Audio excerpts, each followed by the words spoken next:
Yane atiefo asi hu nkonya yete. Enkran hanom de ebere kontem papa minim wada no asesa. Enti ukata wenite ya pe na bono nsia dumienu na bono nsia. Aha ye peace 104.3 FM okay 101.7 neat 100.9 Nimiansa was say pause abeka dance na kra enwati hello 101.5 FM wadum kumase Ghana man tamiya dunsia baby a wote yenkan kasa fidie ba seduesien mini etire kwamano a ba sediasa peacefmonline.com ghana today.com so abode etiefo benye bi akan de di kase ebonum akotene binie High Court ashase aba woto ye ewo empesua ene pandai so no watwamunti wahye na aduasa se yensan fen konkoto ho aba Omampani John Mama at the senior high school and is what do ya will be frasier ayen koko any ayam one kaye and was some atuja. A policy where secondary schools will have a poultry farm and a livestock farm.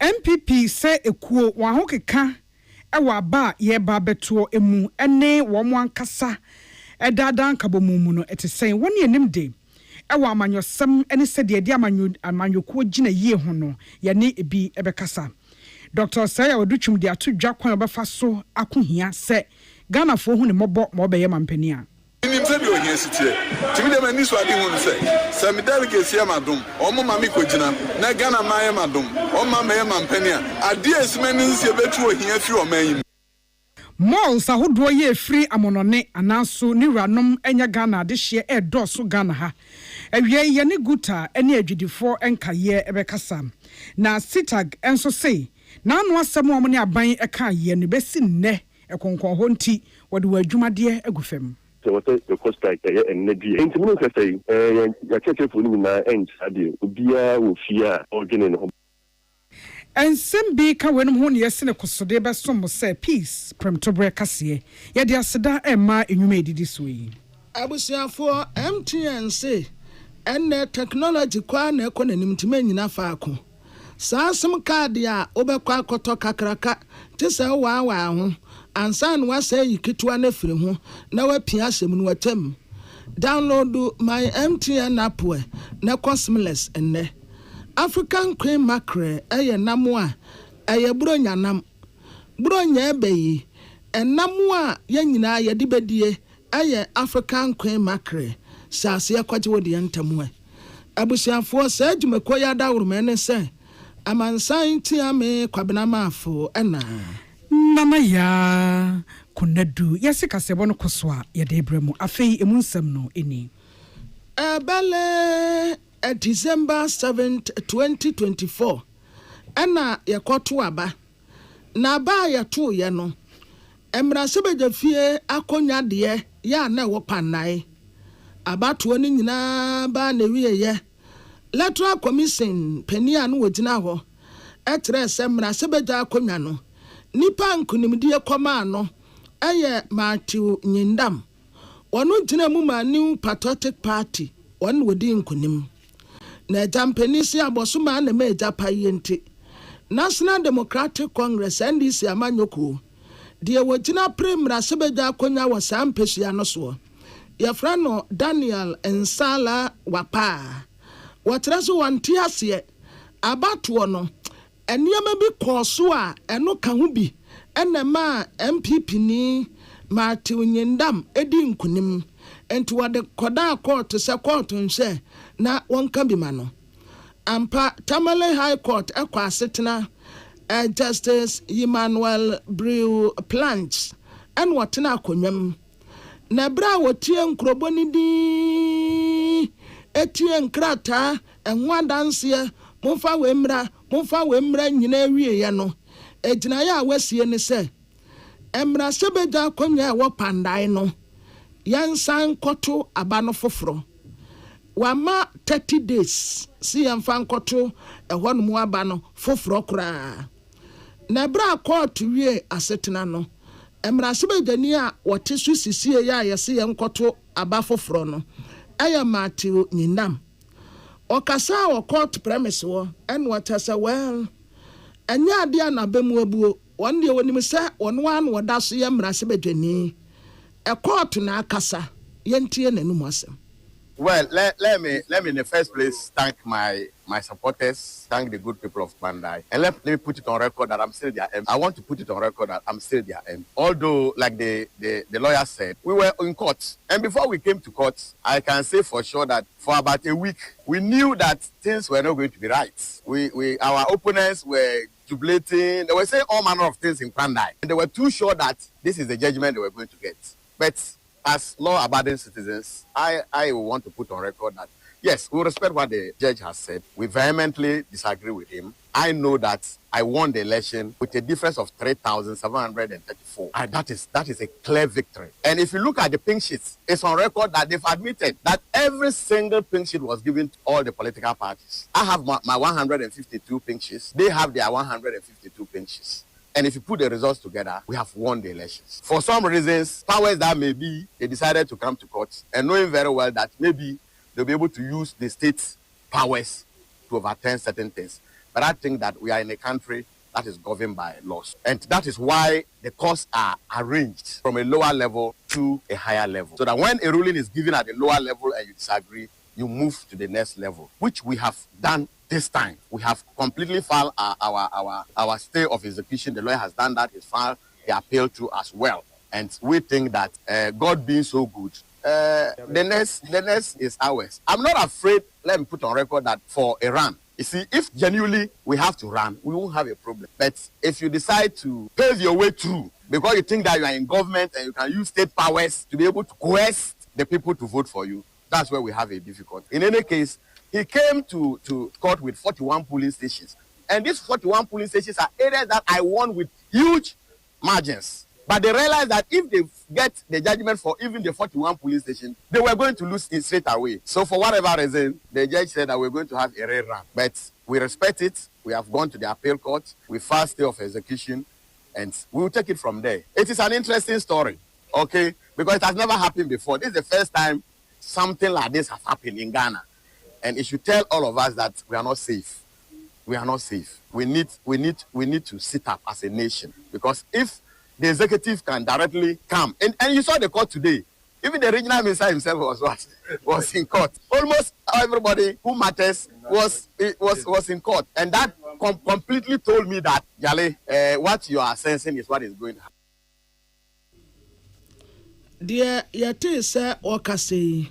One waya emrasebedeni ewo Midday Matthew Nyinam ya yase yankote ne swaba foforo ya se 30 days se sa 30 days ni mu na yankoto aba enyi mrasebedeni foforo na NDC Amanyoku Director of Communication ewo Midday constituency Kwaku Gregory ni din ni bi ka ho Kwaku awrade asomdwe nka wo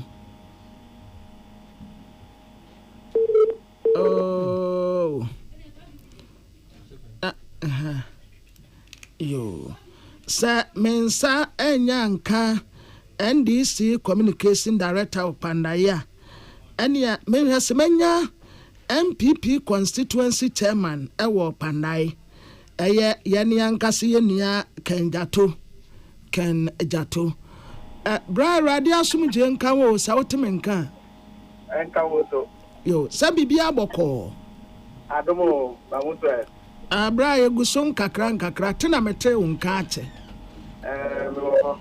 na se bibia reset no action share no nti amo bia ko che kwana anything na abanisa ebe na ukọ to obi na me wo ho ai what one more judgment no ba say no oje no say this judgment ro me make a set with Tiana me huru since Friday na NDC for be asking them say oh chairman oh you have to say better for ban for you have to say better ban for and I say better ban for oh, say, almost time, almost at the former MP for Panda, Honorable Salah, say, obey high bass out of the court. Let's just say, I see that I say, this is what is going to happen. And see, yeah, but I say, something is wrong. You better look what family is, and I hear the claim say, Sanet. Before that, your lawyers who are preparing, see all calling you, like you said, or the two bullets, I would actually go to come and see the call. I could do one. That you know better than I say. Case no, almost 41 police station and they are back court. This is an over ruling case. Say 41 once and over. Yes, you are judging say judge no make different thing and the every is for one. Exactly and on the buy. Even in some points, judge all kind of or see they should go and run the whole Mandai constituency. Now me brother show obey the 41 out of 152.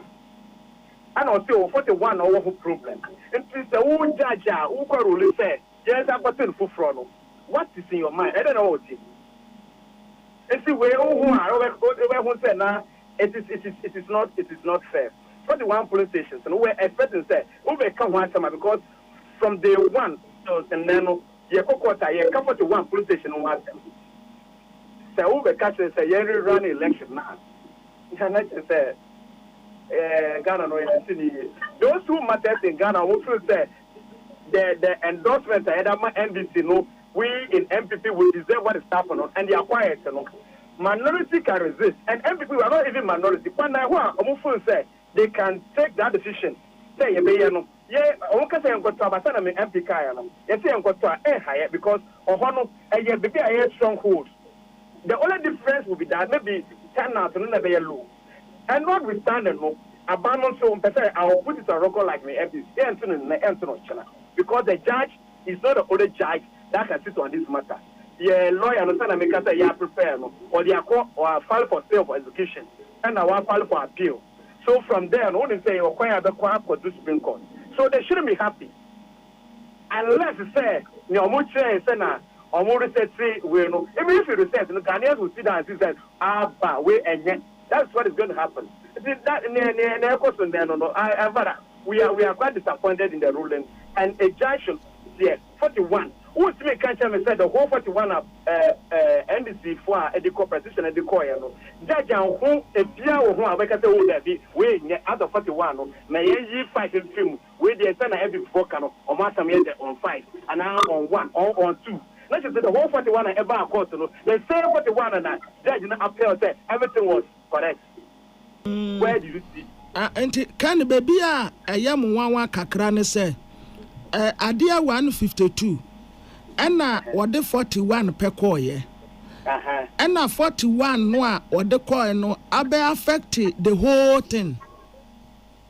Say only say yeah, 3,700 and something. What does here? And see, on calculative who say or 3,000 41 people.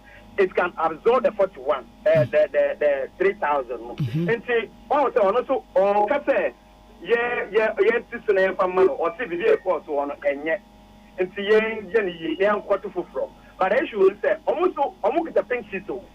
Their agents signed for the pink sheet. Yes, the one for example, I said the cathedral say, elections are won at the police station. So if you have your representatives, then they sign, accepted whatever is there. And when they are built electoral collection center, then you are saying you accept. You accept and they should announce that effort of BIA on that day. They are going to the front. I know that is this well. That's the problem. Because we say no, we have since said they are just trying to do something. They are almost calling a mogo. We know that we will move forward and we are going to win this case, no matter what. And come here and move this out and no. I know they are come from Pandai. They should go elsewhere and look for their seats. As for Pandai, for God, I won't say, na rain ya yase yankonko ye ba se ejina wo masi sa na ekwa ma you ready yeah ready and I make say 41 no or you are winning from and you say it's more marginal. Sometimes they be 300, no 100. So say no matter what, and you're possible say be 0. It's not possible. The only difficulty one say the only problem is going to be that the turnout may be low. And no crown it will come to our favor. Actually quiet or more favor. So we don't even see what. Look at one of the cases judge we are septic case. One police station presidential vote is more than parliamentary by one vote. And NDC for C former FNC overvoted. Other thing a presidential by more than parliamentary.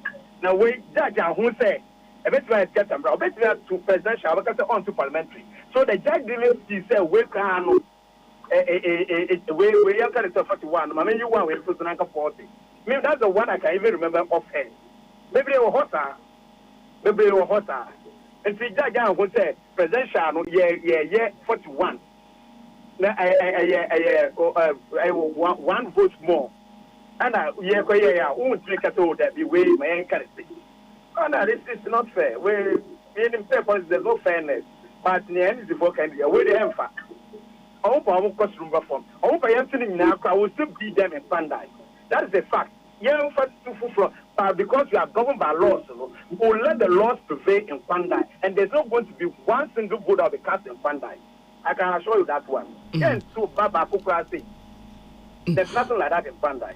I say honorable Nyindam Kasem ane odiano aya kobenkrum munya appeal a mobaya wahu.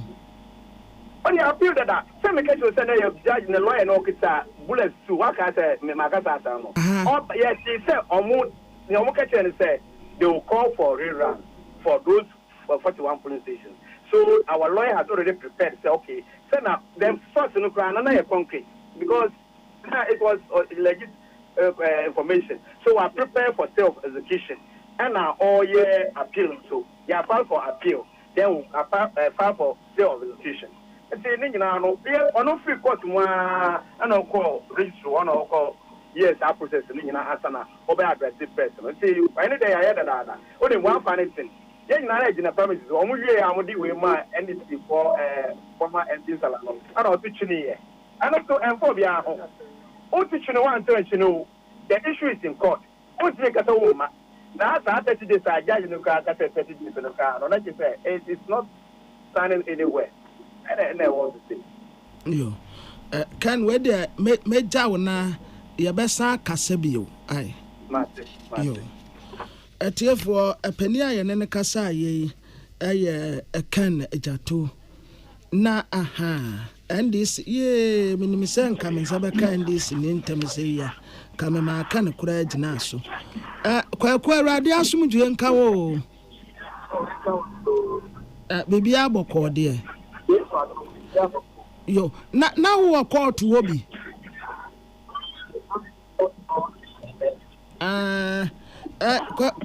Quay, a tear for a persuamo to us 70 year panty, Dina baby, a cacrabi. Aha, yeah. Yes, sir, yen sabe to me, Akan Kubio. May I sure, sir, would tear cast and authentic as will be our ticket more. Aha. Teresa, one betum biwa, we are. Yeah. Na, and see a bit to me. In yan ye na a tear for a tea. As someone will pass or can. Aha. Quafadia, as I'm a tewonka. Aha. Yeah, cool. Kwaku me tia now wa call toward the ana course. So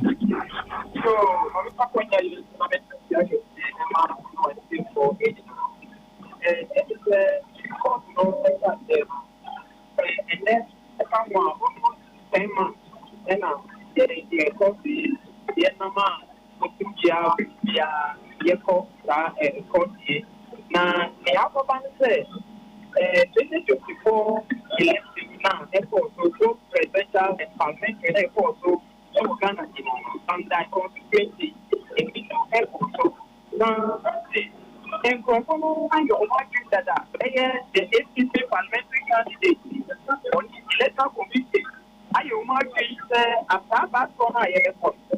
About the Biata about from almost direct. Now, the government say 1 week to election, and an electoral commission. Actually, recruited official, editor to gas. Now, yes, a car list, and I have two and a room and four for the electoral commission. Under regional and super animal. Almost 95% of operators have one person who may get each judgment. Only NPP4, and they are having NPP party card bearing. And we know them. A new one and a easy of a qualification, qualification. And by the time 95% of the government contacted that election only a NPP4. The this EC board. Also, only they will give you a because they are also qualified to work for the EC. Yes, one of the media of the over the number of my. So, you do professor, election time every 2 years. So, we go for election on the 7th of December. In practice, we pray in almost all the polling stations. There is no complaint. But unfortunately, he's doing monitoring. He doesn't have time to listen to any report. So we will keep quiet and also make sure that we monitor the process. That's easy for us, okay. So we have realized that in practice, look at the effort to overvoting. You'll be surprised that even some of the ballot papers, they don't come. Some from Poland where there's no one for Swaba. So after the election, the coalition center, and I hear for one we say, that election now, EC was not ready to listen to us. So at least we have a consent, a genuine consent. We have also gathered our evidence. We have gathered evidence. So the EC to listen to us. The EC director, and said, oh, we can go to court. We shall allow them to do their work. So we can go to court. You are with the evidence where there was overvoting pink sheet. Now, your public sheet about the white in tickets, white any tickets, different things all together, overvoting in most of the polling stations. And amongst me and declare the results,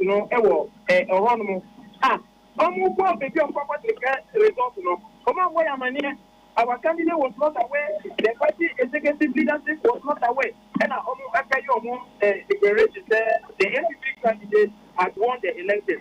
And with the evidence now, yesterday, you fact to me no and say that. The evidence say you didn't for that court because court makes Yakayan and my say you put evidence, including all the pictures of the police station.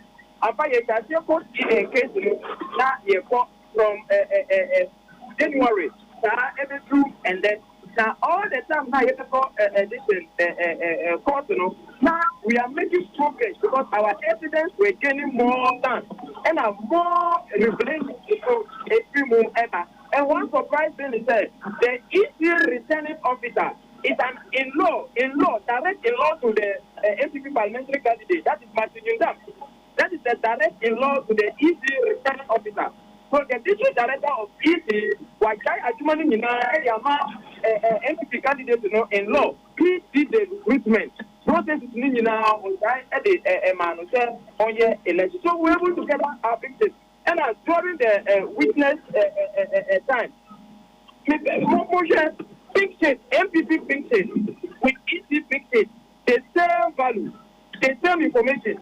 But the pink sheet EC, ECMR, the NDC, kwakubu ameketua bi wa ha metiefoɔ pɛso mu ti bibi na ayi ɔyɛ director of elections wɔ hɔ dada anase yɛbɛto abeya na yɛde no baa yɛ because of ɔyɛ ni in-law sɛ ɔmɛboa no this returning officer for some years now. Because he has been able to go through about three elections. But on one case, returning officer, the district returning officer, come and say, when you are on the person in law, at the end of the year, or no better, or better, from quiet. That was why the every report here on better of the serious. So, fix it when now I want to say, FPP fix it. EC thinks it, the same information. But over NDC thinks it, now what they will say different information. So, when they were going through the pictures, they realized that the EC did not conduct the elections, the 2024 parliamentary and presidential elections in good faith. And the will be omniscient. Who in that the result now EC and declare Ewo Pandino.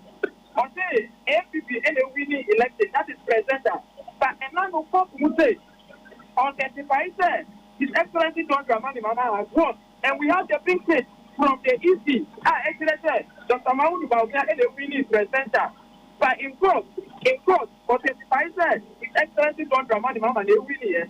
And even when you visit the EC site, you will realize that His Excellency John Dramani Mama has won. But the big state from the electoral commission at the pollution center, now what you know.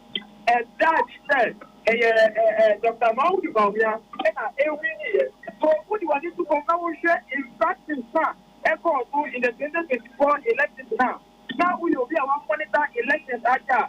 It is a deliberate attempt the electoral committee and the MPP and the party they were in fact. Now, and then of course, Abebu attended.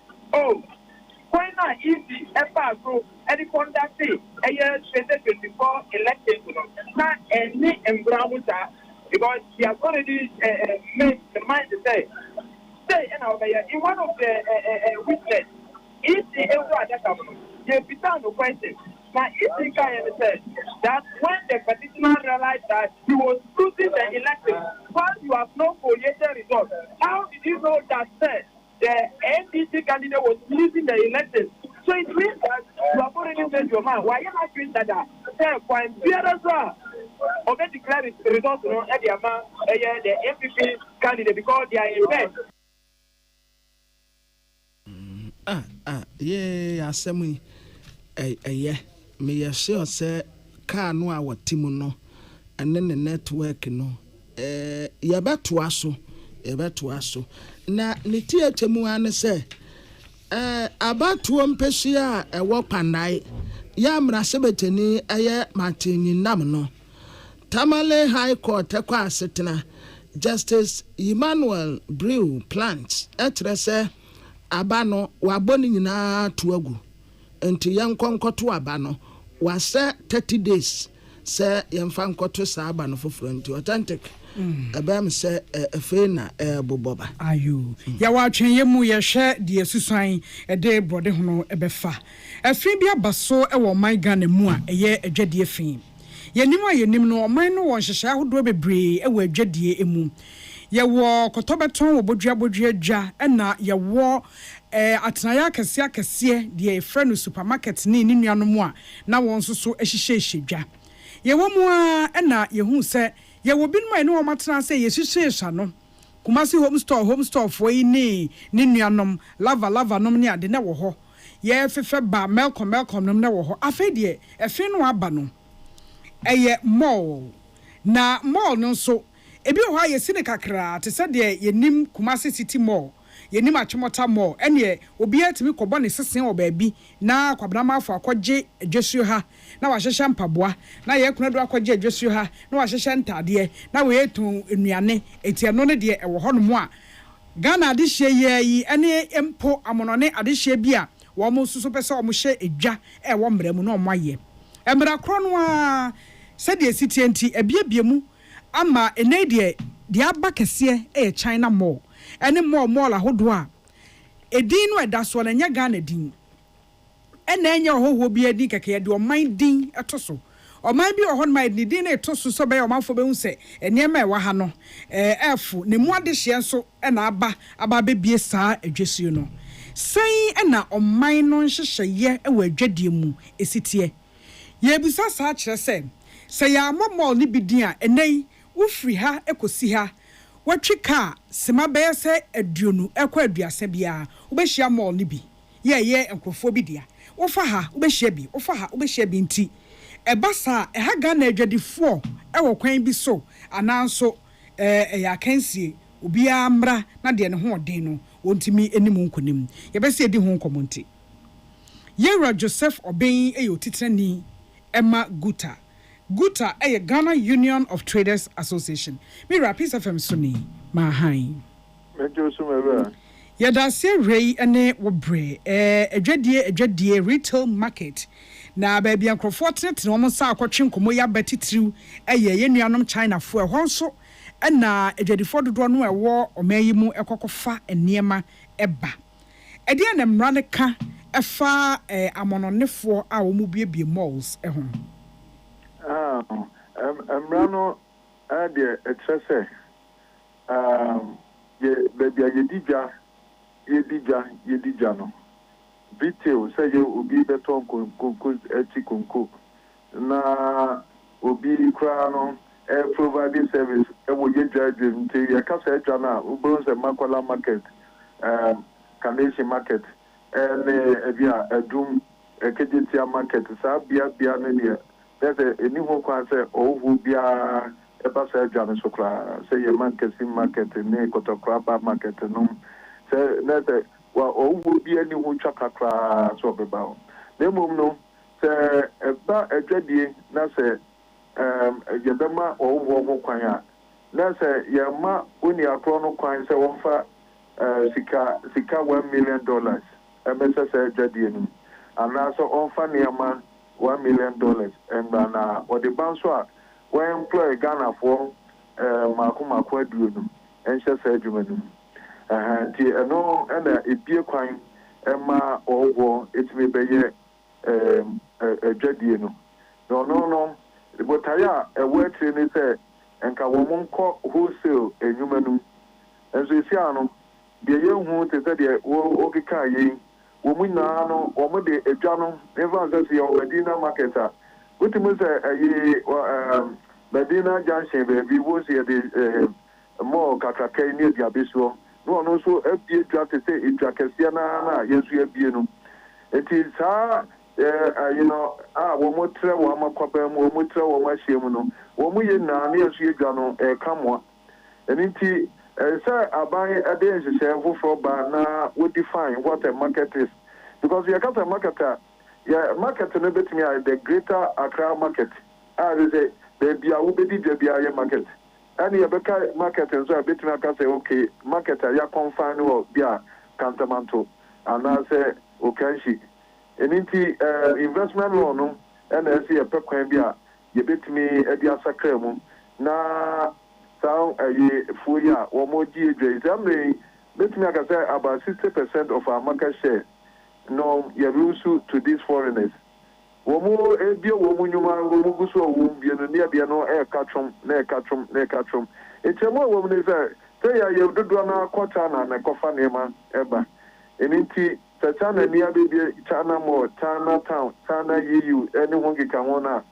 Any another Ghana for no. Psychology, a woman say, any other internet or better free gun anymore. No one got China and no one got. It will be more a shopping mall. So no bones a Ghana forecast, CB, many play dear trenchy. Sandy Payanka, no common Abeba, the Homo, Okashi, and I say, Macolano, Tango Fuin, woman nature, when he aquas being. This or my GJ now.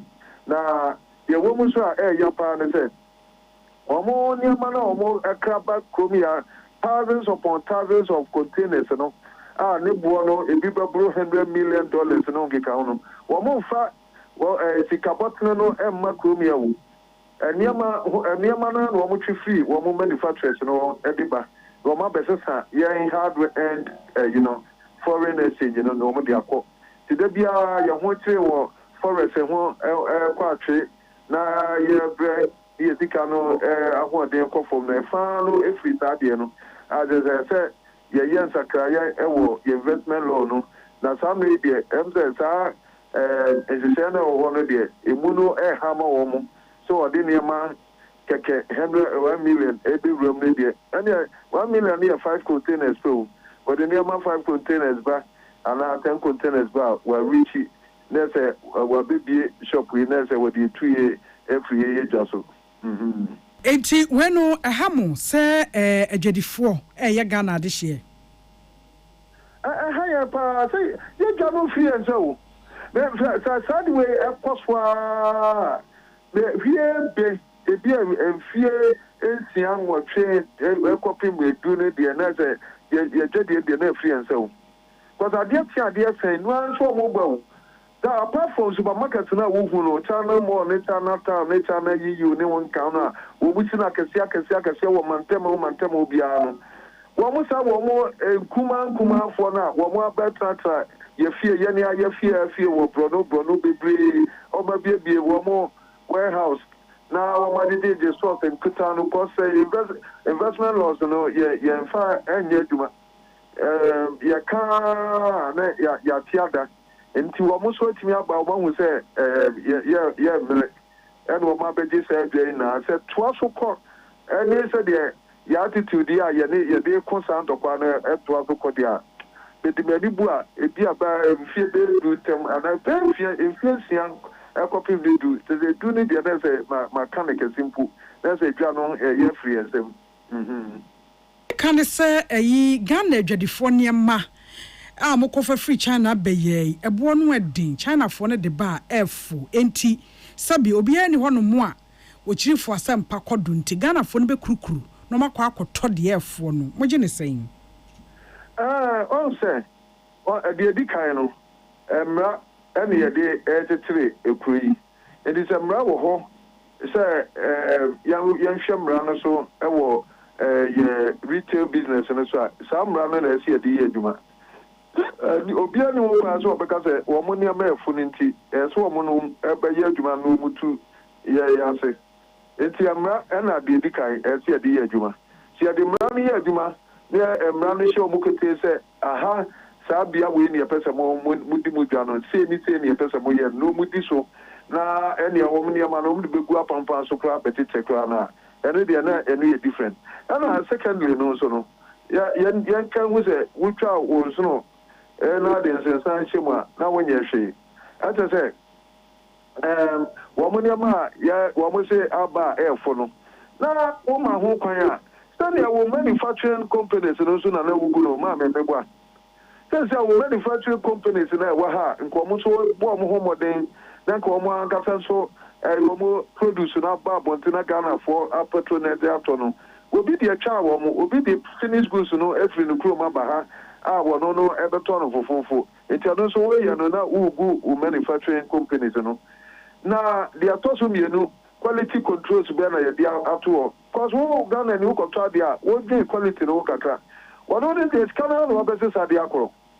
So, enti wa na se quality ni you say you no be turn for na e bia ya tu aguso ya kwanso a ye nia so ya kan ko say mpofu ni ma ko to azisi ana say that's ya pe hu ya na say ya pe hu ye enti even po first a mo ba ye no na wo mo de nia ma efo no mo de be start ye no mo de chi ni pe ene ni pe ko gu wo ma sa me ya make say ma me wo pa ko ye do price na bra okensi anase opera square ana kantomanto be show mo price wo say price no pra no ya dia anye fukra na say ye no mo dia na akaka trade enti adentina is nipa no na ade wo mani akọ the psychology of it o ma de ne e mo mo kwan kwa so mo mba ye dwenso o mo ba ye dwenso a wo mo ni ye dia no some go for ya be wo ma try mo price no abo wo kwa wutimi ni dia no na da no ya papa tan ye.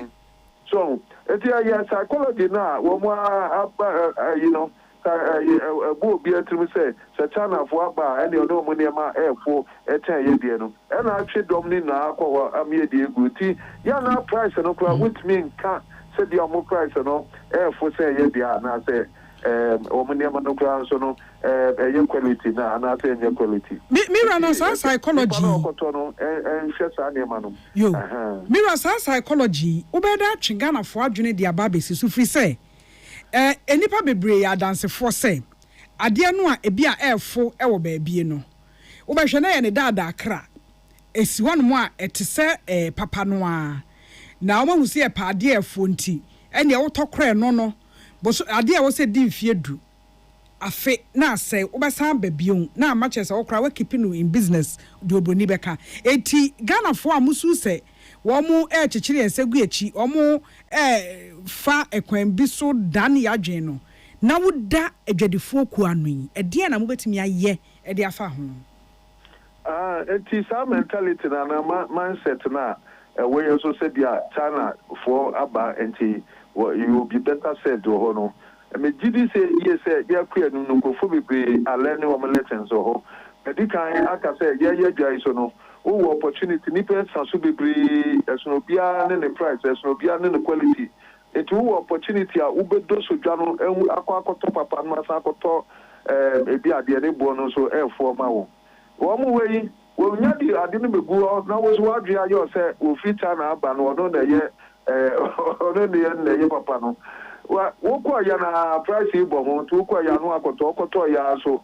Good souls are not returned. Also, wouldn't mean Tony Amam from Koya, or Tony Amanda, what's out the bar, Yaji.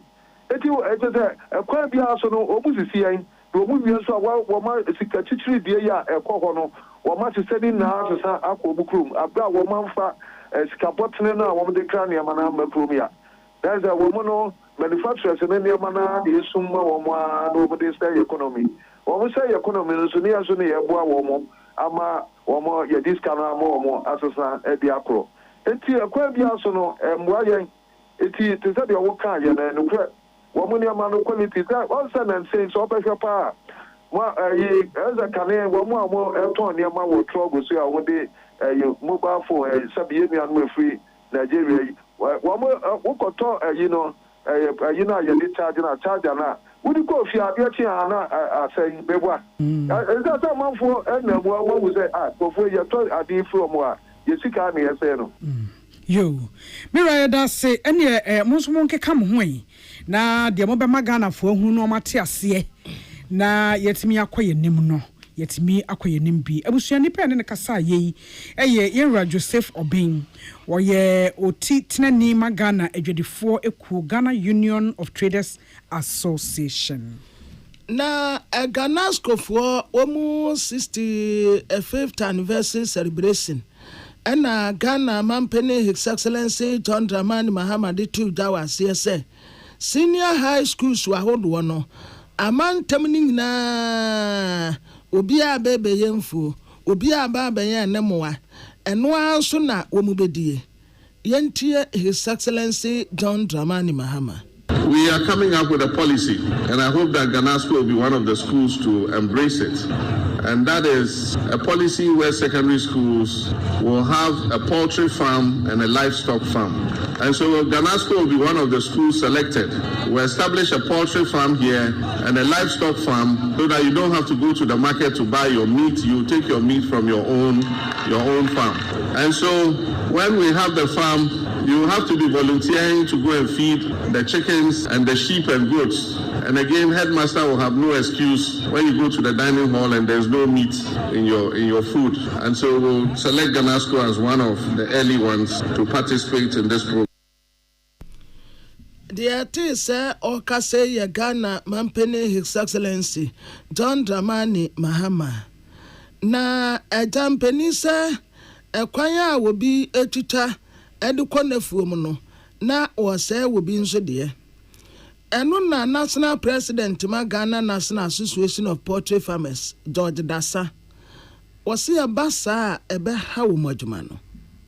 Insurance why the bed brain and say can you dey won in that sort the be produce no abamba be to na say schools ba beto to say ko ba say sisia no omo anka say e produce a na say yen no yen timi ntom ma schools no say yen yen timi ntom ma schools na already no what we are importing no a change the produce which means say e basa na aban botaye a odi aba say o say ye reduce importation no e be dey because me no we produce a certain capacity na me net of the next time we producing Lusa until the beba say importation na bebe ekoso means when go back kwa dey ebe poultry farmers no until no ye best pa say anka de aban edin kan edwino ho kane no center schools no embeton free poultry farmers no anka ye mfa sa kwan no ebe boa oman yi mu chen say eye omo a schools anka sa be ye Dear yate say Okase Ono no ye National President Ghana National Association of Poultry Farmers. Wase wamu a agric student no wombenya ho mfaso pa but mumu so de ebe ho mu adwuma enti wɔpɛsɛ wɔne aban sinkunwa na wɔn toato adwene fa saa asɛm yi. Yenim say yetumi school ekunu about it. Bi a new kan school mu hono no. The department for agric and I do omo ebe den ebe ye. But this sa no omo ntumi nye no dodo say the anka omanpanyi kan say ye culture farmers ye na omo beto entry hono. Omo ntumi nye no dodo sa. Nti ade na dey no sila no there will be some kind of debt anka ebe say e agimpa na school kola no at the secondary level na especially with the omo amuye agric no. E bi a yetumi start omo with that training into the poultry sector. Papa. Abusiafo de ate se okase yi. Wono na oye national president ma Ghana National Association of Poultry Farmers, George Dasa. Na sa asem ne yepese ne ranking member Food and Agriculture and Cocoa Affairs Committee ye wo mrasebedefie. Wasa ya mrasebedeni ma de se wo Offenso South.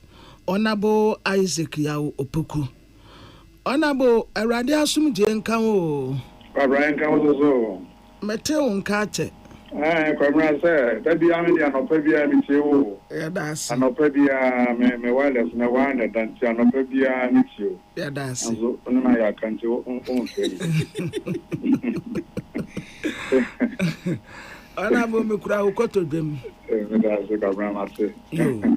Ayi asama president de tu dwai anenia national president ma poultry pharmacy kan what you know saying yo kwamna me das me fa kwanya so na me nchia watiefo na me san fa kwanya so na me nchia old Ghana council na old students and new students and staff all na kwamna me so wana me ko school na president edi menim back on na ready na oye me yemate and so me old Ghana can and see me ma wo mo drink kwa wow ya share balance no eyi me a president kan ye no nyame anim ne media men ka se ya de bone ya de a me jetum and a president of the Poultry Farmers Association so can the concern and so say yeshe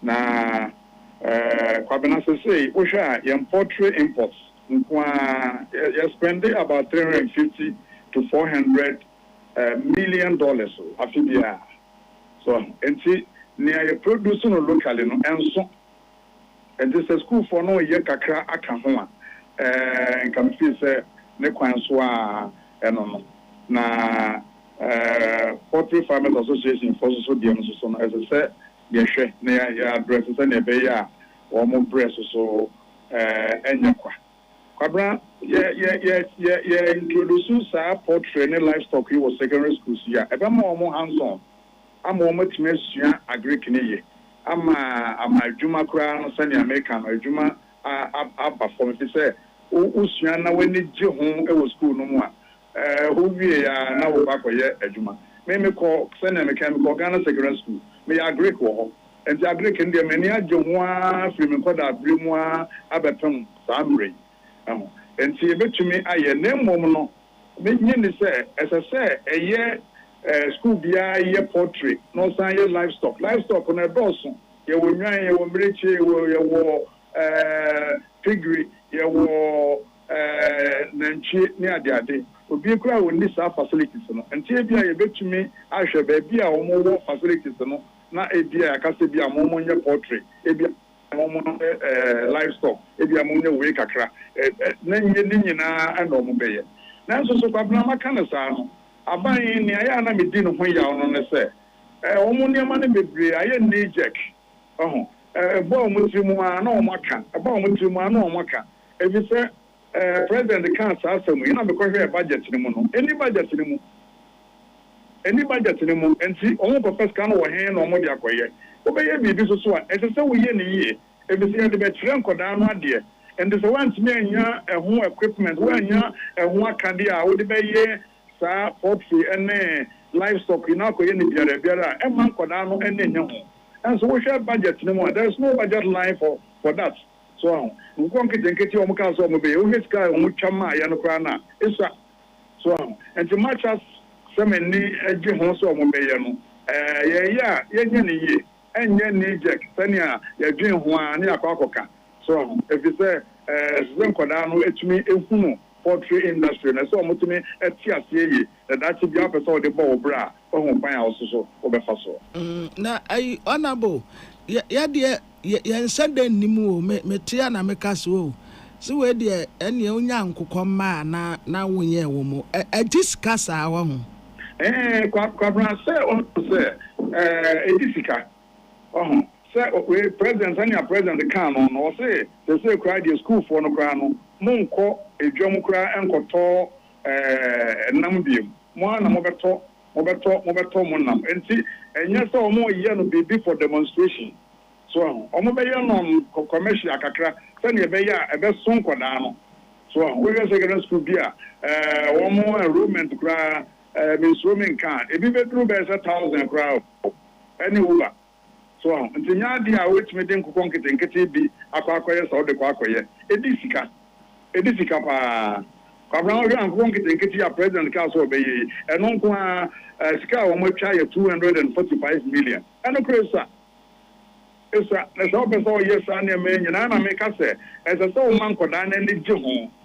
So, until I saw you modern, until we equipment and facilities, I'll be in such a way, say, I could be a veggie portrait, and answer livestock, no, so we didn't music, so I'm saying, a bit to reduce the portrait imports.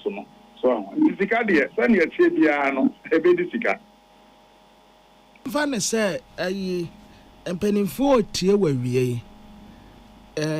Papa so pound maso ni ye mo e de na yenye na saa anamontu etumi agina kwamna na edikan meka say yen pilot so emma say no ye ha ye ni enka say across the country yen saa wan hwa na ya feli ntinse na edikan meka say young pilot. Now, young schools, so you better me cry a quick study. The young schools, or more facilities. We walk around with the assassin, crowd the livestock. So, we walk around with the assassin, go to be a BBR, and the bear selection. Now, say, yet me a cost, Yahunia ma, a becomu. So, they are costing in a year. Yanina, Wakandiano, a teacher for better Diana or Munina in place in any BBR, and Sana, yet to me, I start implementation. They say, the Yamomo de young cost. Now, you're sure send a bear, it be implemented, you're implementing a year, send a bear, young cost fairly. So, on the Quabran side, Sana message for now. Honorable. Watch us away your mamma pa nyame nsira ye dance pa insira so kwabran yo etiefo apania ye ne no ekasa ye woye emra sebetweni ma adese wo offense south a wosaye member food and agriculture cocoa affairs committee ye wo mra sebejefie Waboja ediapon asukufo a wakohia kwotena se asuade agentetiye na wonum awie entetiye no na nunti woba ababebo bra ewo Methodist University ye wo maigane mu na bro boja ediapon se asukufo yi na vice chancellor Emma Methodist University Ghana Professor William Babwaten ede eto asuafo a wotena se asuade na nei wapon adesua na woba abonte ababaye adwuma anim se wo mamodin se dream yencheni proye ketasehye obeyi no akwa efiri wo mudada de mu ma mo mabi matade wo ye bia ho da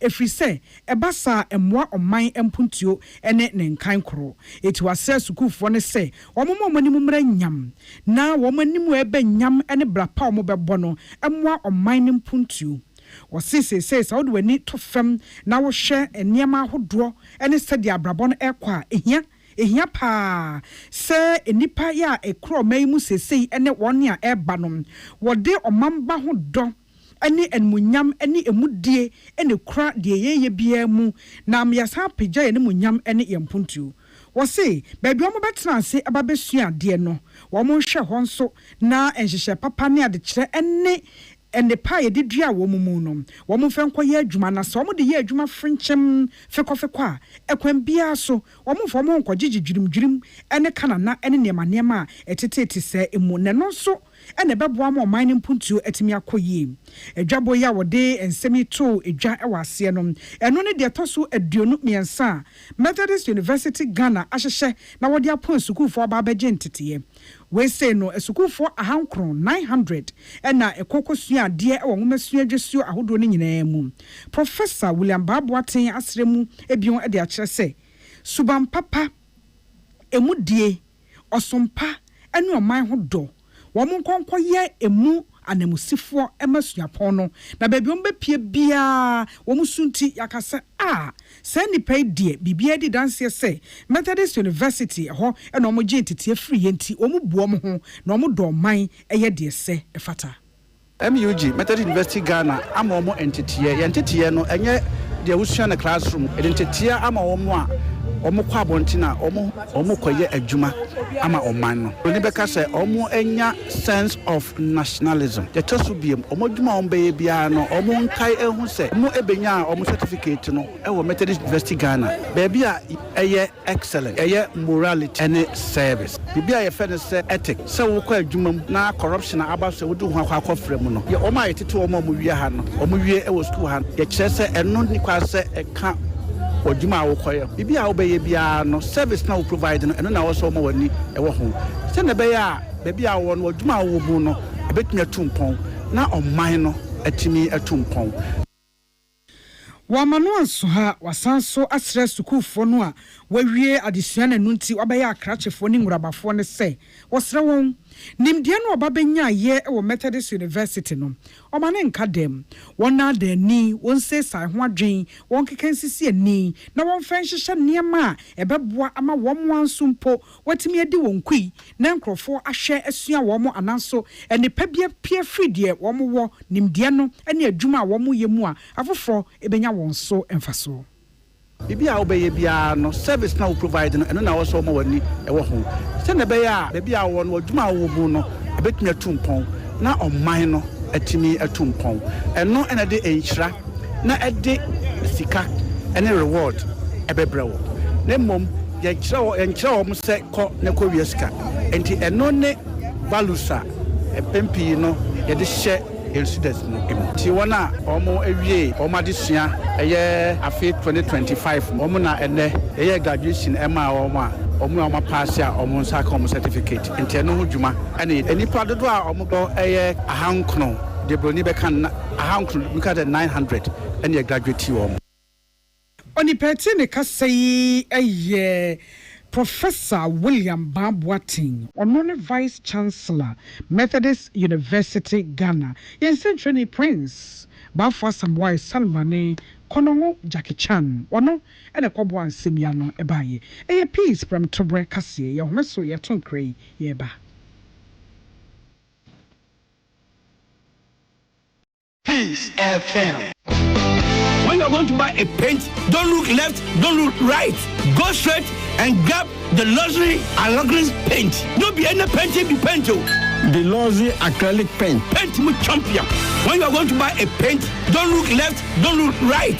Go straight and grab the luxury acrylic paint. Don't be any painting, be paint. The luxury acrylic paint. Paint me champion. So I come out with a show. And I bought peri. The Bronican hard burn one. Ede na se woye na se woyam so atim so wo be packing a farmer Martin's liver salt akira kwan entem ehwie nsu agu glass mu ate Martin's liver salt no ba kwa no na wo de agum wo be hu se ehuru wa glass ni mu na wanom Martin's liver salt ye won orange flavor ana ba ko so plain wonu mu a ho beto nemum edi na anu na ho ntowo a ko hu doctor. Let's take you back to 17th century Ghana. In a community where the third wife of the king wields a lot of power, but a young slave girl challenges her authority. This is the story of Masasi. It's a battle for power, rivalry, resistance, and justice in this all-new epic drama series. Masasi, showing Mondays to Fridays on Akwaba Magic, DSTV Channel 150 and GoTV Channel 102. Akwaba Magic, Ghana's most loved storyteller. When you are going to buy a paint, don't look left, don't look right.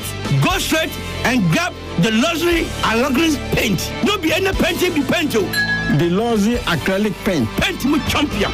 When you are going to buy a paint, don't look left, don't look right. Go straight and grab the luxury Alagris paint. No be any paint, be paint. The Lozi acrylic paint. Paint me champion. Papa no no, papa no no, papa no no, papa no no, no, papa no no, Ankasa. Polita is everywhere, durable and authentic. Stronger brand you can trust. Politank, we get some more Rambo and get some more super.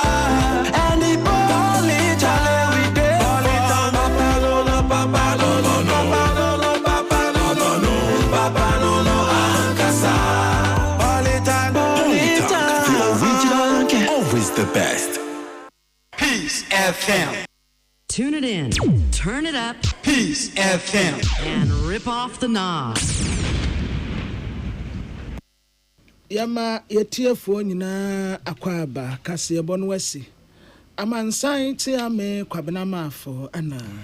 Nana ya kunedu. Yadi aseda ama MTN network ne so edese.